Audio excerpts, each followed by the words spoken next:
দিন কয়েক আগে প্রবল বৃষ্টি এবং বিভিন্ন জলাধার থেকে জল ছাড়ার কারণে বন্যা প্লাবিত হয়েছিল ঘাটাল।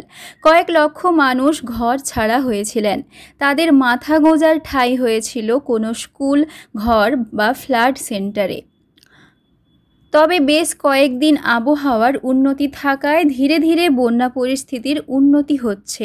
স্বাভাবিকভাবে ঘর ফিরছেন বন্যা দুর্গতরা।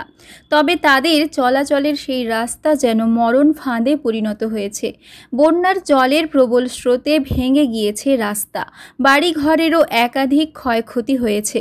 স্বাভাবিকভাবে চেনা ঘাটালের ছবি যেন নিমেষেই বদলে গিয়েছে। বৃষ্টিপাত হলে আমাদের তো অসুবিধা হচ্ছে, তো আমরা যাবো কি করে? এমন করে যাওয়ার অসুবিধা, জল খাওয়ার অসুবিধা। মানুষজন এই তো মেয়ে আছে, আসে এত দূর থেকে জল আনতে এসে। বৃষ্টি হলে তো আবার জল বাড়বে। হ্যাঁ, তাহলে আমাদের অসুবিধা, সমস্যা বাড়ছে। সমস্যা কি কমছে? এখন তো জল কমছে। এখন জল কমছে, কমলে ওই তো বৃষ্টি হচ্ছে, জল যাতায়াত কিভাবে করছেন? যাতায়াত তো নেমে এসছে। বেশ কিছু জায়গায় রাস্তার অধিকাংশ ভেঙে গিয়েছে। প্রশাসন সূত্রে জানা গিয়েছে ধীর গতিতে কমছে ঘাটালের বন্যার জল। গ্রাম পঞ্চায়েত এলাকা থেকে শুরু করে ঘাটাল পৌর এলাকায় এখনও জলমগ্ন হয়ে রয়েছে। যাতায়াতের একমাত্র মাধ্যম ডিঙি বা নৌকো। ঘাটালের আড়গোড়া চাতাল এলাকায় রাজ্য সড়ক এখনও জলমগ্ন। এছাড়াও নিচু এলাকা এখনও জলের তলায়। ঘাটালের অজবনগর গ্রাম পঞ্চায়েতের গুরুত্বপূর্ণ পান্না গ্রামের পিচ রাস্তার জল কমতেই বেরিয়ে এসেছে বেহাল ছবি। এই বন্যা এসে সঙ্গে সঙ্গে এগুলোকে ধুয়ে নিয়ে চলে গেল, মাটিগুলোকে একবারে এখান থেকে নিয়ে চলে গেল।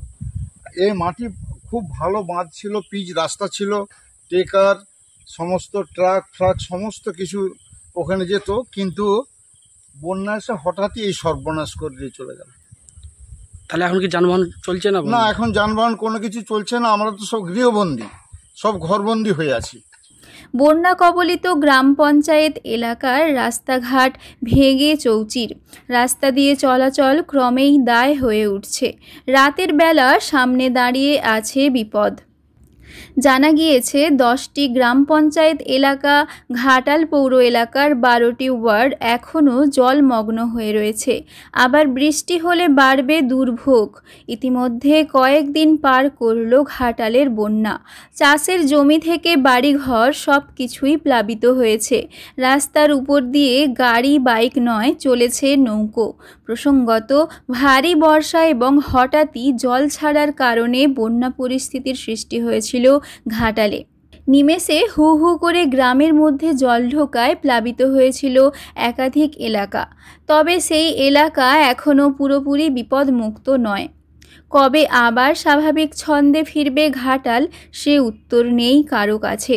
সময় যত গড়াচ্ছে বন্যা নিয়ে ঘাটাল মানুষের দুর্ভোগ তত বাড়ছে। দ্রুত এই সমস্যার সমাধান চাইছেন সকলে। পশ্চিম মেদিনীপুর থেকে রঞ্জন চন্দ্রের রিপোর্ট, লোকাল 18 বাংলা।